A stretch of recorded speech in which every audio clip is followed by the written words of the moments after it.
My next guest is a beauty editor, well-respected beauty editor, who believes that we've actually all become too obsessed with how we look. And with the average woman spending over £100,000 on cosmetics throughout her lifetime, she might well have a point.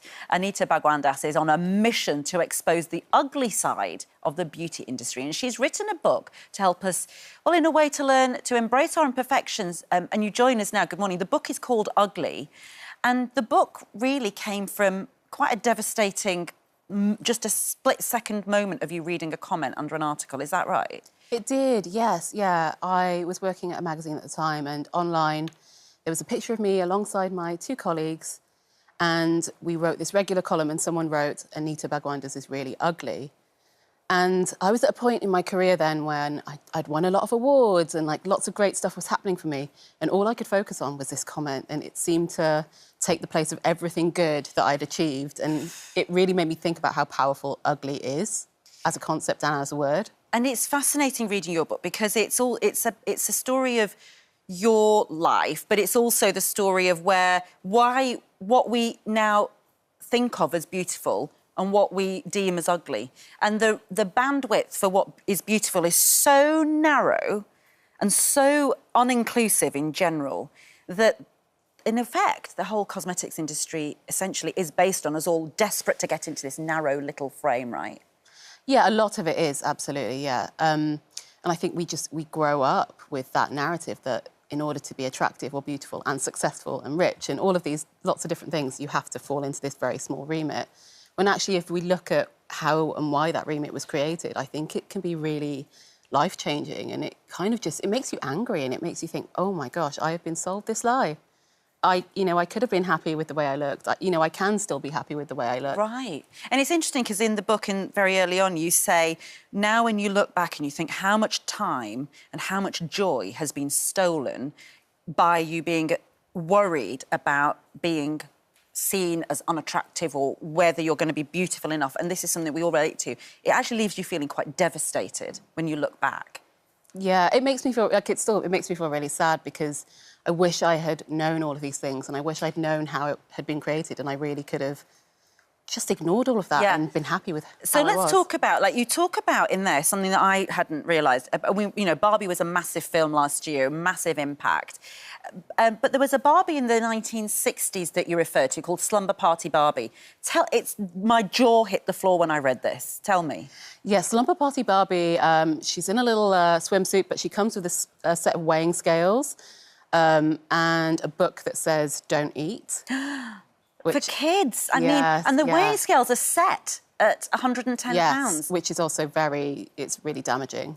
It's extraordinary, and that was being sold to millions of little girls around the world. Absolutely, absolutely. OK, so tell us a bit about how, in a way, well, you write about beauty. So how do you write about beauty? How do you still love products? How do you still work in that industry with these colleagues? And now, in a way, be going, let's pull the brakes on this. Yeah, I think there's a really interesting middle ground. I think we can still, I love beauty. I love makeup in particular. I think where we've come is that beauty is not about self-expression anymore, and it's become about fitting in and trying to look like a filter, trying to look like, But you must despair at the Instagram filters then. The fact, you do see young girls all, dare I say, there's just a look. Yes, and everybody seems to have it, and it's about Botox and tweakments and all this. What do you think of all of that, then? Should we be really resisting all of that?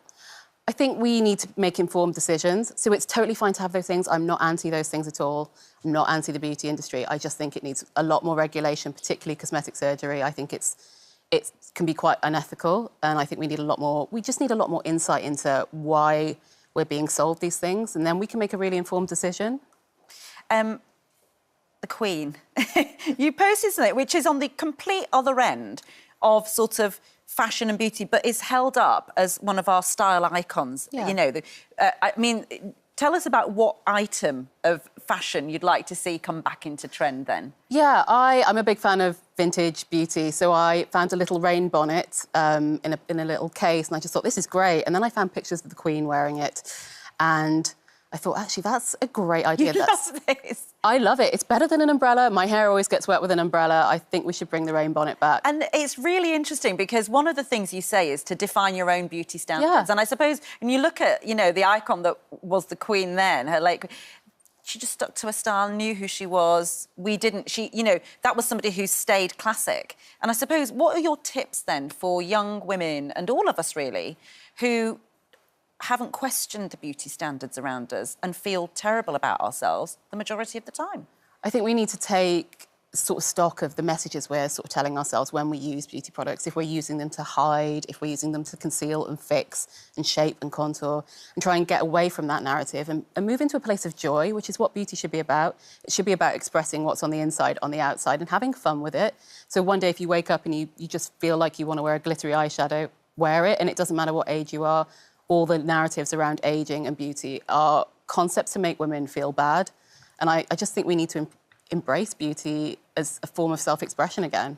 Were you worried about writing the book? Because I suppose you've spent your life around companies, cosmetic companies, who do want us to feel less than enough to sell their products. Well, maybe a little bit, yes. But I really believe in this because it's affected me personally. And the reason I'm a beauty editor is because I spent my entire childhood feeling so ugly, as I talk about in the book. And I want to really help shift that narrative for myself, but also for other women and other people. Well, thank you so much for writing the book. I think it's definitely illuminating. It definitely made my eyes open when I was reading it. Thank you so much. Lovely to meet you. You too. Yeah.